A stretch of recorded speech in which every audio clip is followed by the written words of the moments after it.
Halo TBJ Family, mari kita saksikan video berikut ini. Gitu loh. Nah, kalian memberitakan orang mati, kalian memberitakan Muhammad. Gitu loh. Kalian memberitakan orang yang mati di kuburan, sementara kami memberitakan tentang Sang Mesias yang datang daripada Bapa. 2024 harus menuhankan Yesus. Bukan kata saya, kata Matthew Henry. Kita hidup bukan dari donasi, Mas Edis. Lebih keren saya daripada, mohon maaf, Yesus versi Matthew Henry. Hidupnya Yesus hanya dari koin TikTok, Mas Edis. Ini boleh Anda jawab sampai hari kiamat. Masih tidak ada di dalam Al-Quran. Ketahuilah ya bahwa saya adalah orang yang paling banyak sekali mengkhatamkan Al-Quran dari Al-Fatihah sampai Anas sampai Al-Fatihah. Belum pernah saya temukan ada seorang muslim yang lebih rajin membaca Al-Quran daripada saya, dan belum pernah saya ketemu ada seorang muslim yang lebih ngerti Quran daripada saya. Tidak pernah ada narasi dalam Quran bahwa Muhammad mengerti Al-Quran. Nggak ada. Yang ada adalah jikalau kamu ragu-ragu tentang apa yang kami wahyukan kepadamu, maka tanyakanlah orang yang membaca kitab sebelum kamu. Disuruh tanya kepada orang yang membaca kitab sebelum Al-Quran. Itu loh yang dilakukan umat muslim sekarang, Wafi dan Ripa sebaliknya. Malah beriman kepada kitab-kitab sesudah Al-Quran. Disuruh beriman kepada ini ulama A, ulama B, ulama C yang sama sekali tidak ada dalam Al-Quran. Ayat Quran itu hanya dua macam, Wafi. Ayat-ayat yang muhkamat dan ayat-ayat yang mutasabihat. Muhkamat itu apa sih? Jelas. Kenapa untuk ayat-ayat yang jelas kalian persulit lagi? Harus begini, harus begitu. Tadi Ustadz Wafi menyebutkan Ikrimah. Siapa Ikrimah? Apakah ada di dalam Al-Quran? Jikalau kamu ingin tahu Quran, tanya Ikrimah. Nggak ada. Yang ada disuruh membaca kitab-kitab sebelumnya. Gitu loh. Makanya ketika kamu ingin membaca Al-Quran, harusnya Al-Quran itu kalian pandang dari sudut pandang orang-orang yang membaca kitab sebelumnya. Muhammad saja tidak pernah datang ke Ikrimah untuk mengerti Al-Quran. Konon menurut riwayat-riwayat yang kalian katakan, dikatakan bahwasanya dikatakan setelah Muhammad bertahanus di Gua Hiro menerima wahyu, apakah dia datang kepada orang-orang ulama-ulama Sahih Bukhari? Nggak ada. Bahkan mereka lahirnya jauh setelah Muhammad. Dia justru datang kepada Khadijah, dan Khadijah tanya kepada seorang pendeta Nasrani. Jadi suruh nanya. Makanya kalian itu tanya sama kami ahli kitab. Jangan tanya sama ulama-ulama yang datang kemudian. Akhirnya kalian jadi kayak begini. Kalian jadi menuhankan ulama atau para penafsir-penafsir Al-Quran. Makasih Bang Gaco, makasih Bang Gaco. Ya, ini yang kalian lakukan sekarang. Kalian menuhankan para ulama. Kalian tidak boleh memiliki pikiran lain kecuali yang sudah ditetapkan oleh ulama. Kalau kalian beda pandangan kalian tentang Al-Quran sesuai ulama A, ulama B, maka kalian sesat. Tidak ada. Itulah yang menyebabkan kalian sampai sekarang tidak pernah berkembang memahami Al-Quran. Karena kalian sudah didoktrin, pikiran kalian memahami Al-Quran harus sesuai dengan ulama ini, harus sesuai dengan ulama itu, tidak boleh berbeda. Itu kalian tidak tahu, kalian sudah dibuat menjadi katak dalam tempurung ketika memahami Al-Quran. Kalian tidak boleh beda dari pandangan-pandangan orang-orang yang sudah membaca kitab sebelumnya. Ulama kalian. Terima kasih Bang Gaco, makasih Bang Gaco, makasih Bang Gaco. Nih, terus tadi dia katakan, lalu bagaimana tentang Muhammad? Apakah Muhammad itu? Saya bacakan satu ayat, Wafi, ya. Ini yang kamu singgung tadi, ya.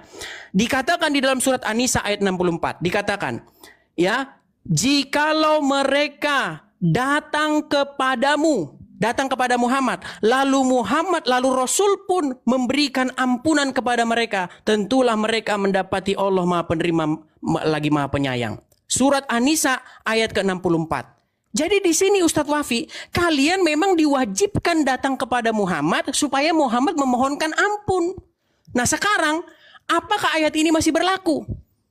Nah, ketika saya ngobrol-ngobrol dengan orang-orang muslim, saya tanya, ya, pernah satu orang masuk ke komal saya begini, kenapa kamu pergi berziarah ke makamnya Muhammad? Saya berziarah ke makamnya Muhammad untuk berwasilah. Saya ingin meminta kepada Muhammad supaya Muhammad memohonkan ampun. Jadi menurut ayat ini Ustadz Wafi, ya, dan tidaklah kami mengutus seorang Rasul pun melainkan untuk ditaati. Lalu Jikalau mereka ketika menganiaya dirinya datang kepadamu, lalu memohonkan ampun kepada Allah dan Rasul pun memohonkan ampun untuk mereka, maka niscaya mereka dapati bahwa Allah Maha Penerima Taubat, Maha Penyayang. Jadi Ustadz Wafi, menurut ayat ini memang kalian harus datang kepada Muhammad supaya memohonkan ampun. Makanya saya katakan, kalianlah yang meminta kepada Muhammad, meminta kepada orang yang telah meninggal supaya dia memohonkan ampun kepada kamu bagi dosamu. Sesuai dengan ayat ini, jika kamu yakini ayat ini masih berlaku.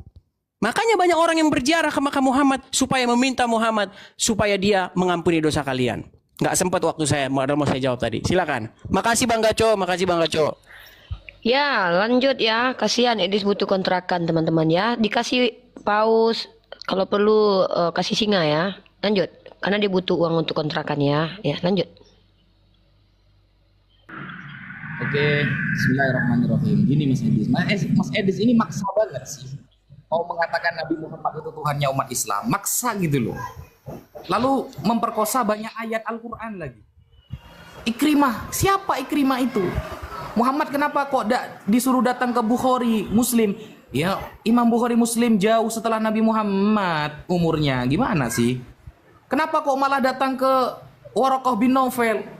Ini gimana sih? Kalau seharusnya Anda berdalil itu, Anda harus ikut Waraqah bin Naufal. Waraqah bin Naufal itu mengatakan apa? Andaikan aku diberikan umur panjang oleh Allah, aku akan membela agama Muhammad. Bayangkan. Dan Waraqah bin Naufal mengakui bahwa yang datang kepada Muhammad, namus, adalah sesuatu yang pernah datang kepada Musa. Namus, dari kata Yunani nomos, yang artinya aturan. Aturan yang kemudian datang dari Allah kepada Musa, sama seperti yang datang kepada Muhammad. Diakui, ternyata Anda tidak beriman. Ahli kitab yang seperti itu yang keren. Kalau Anda bukan ahli kitab, Anda bahlul kitab, Mas Edis. Mohon maaf. Jadi begini Mas Edis, kalau cuma contoh kita harus ngikuti Nabi Muhammad saja itu dikatakan Tuhan. Lalu bagaimana istri yang disuruh mengikuti suaminya dalam segala hal? Ya, dalam segala hal Mas Edis itu belum Anda jawab loh. Kemudian saya kasih lagi di dalam Ulangan 17, saya baca ayatnya ya. Apabila suatu perkara terlalu sukar bagimu untuk diputuskan, misalnya bunuh-membunuh, tuntut-menuntut, atau luka-melukai, perkara pendakwahan di dalam tempatmu, maka haruslah engkau pergi menghadap ke tempat yang akan dipilih Tuhan. Ingat, kalau kita ada masalah hukum, datanglah ke tempat yang dipilih Tuhan, Allahmu. Haruslah engkau pergi kepada imam-imam orang Lewi dan kepada hakim yang ada pada waktu itu, dan meminta putusan. Mereka akan memberitahukan kepadamu putusan hakim, dan engkau harus berbuat menurut keputusan yang diberitahukan mereka kepadamu dari tempat yang akan dipilih Tuhan. Engkau harus melakukan dengan setia segala yang ditunjukkan mereka kepadamu. Ingat, segala, berarti Tuhanmu banyak.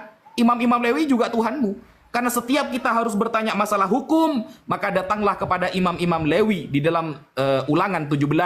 Apakah mereka Tuhan kalian semua? Kalau standarnya mengikuti adalah dituhankan, berarti di sini. Teman-teman TBJ, kita telah menyaksikan video yang sangat menarik. Dan untuk teman-teman yang mempunyai pendapat maupun pertanyaan, silakan masukkan di kolom komentar. Teman-teman TBJ, bukanlah hal yang baru kalau ada orang-orang yang memakai ayat Alkitab untuk motivasi yang tidak benar. Disinilah tanggung jawab kami sebagai orang-orang percaya atau pengikut-pengikut Kristus untuk meluruskan paham-paham yang salah ini. Ingat, setiap perkataan kita akan dipertanggungjawabkan di hadapan Tuhan. Terima kasih untuk teman-teman TBJ yang mendukung channel ini. Tuhan memberkati. Shalom.